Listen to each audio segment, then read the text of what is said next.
Kakšne so cene električne energije v Sloveniji v primerjavi z ostalimi evropskimi državami? Prvi mož Elesa, Aleksander Mervar, je v raziskavi primerjal cene v prvi polovici leta. In ugotovitve? Cene elektrike za gospodinjske odjemalce so celo med najnižjimi v Evropski uniji. Gospodinjske odjemalce je razdelil v 3 razrede glede na porabo, kot lahko tudi vidimo tukaj na zaslonu. Za najmanjše odjemalce med 1000 in 2500 kWh na leto je izračunal, da ti plačujejo dobrih 22% nižjo ceno od povprečja držav Evropske unije, kar jih uvršča na 17. mesto med 22 primerjanimi državami.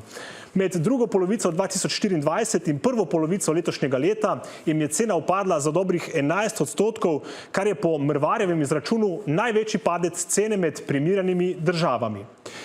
25,5% nižjo ceno od povprečja Evropske unije plačujejo tudi srednji porabniki, tisti s porabo nad 5000 kWh pa da plačujejo kar dobrih 26% nižjo ceno kot v analiziranih 22 državah Evropske unije, je še izračunal Mervar.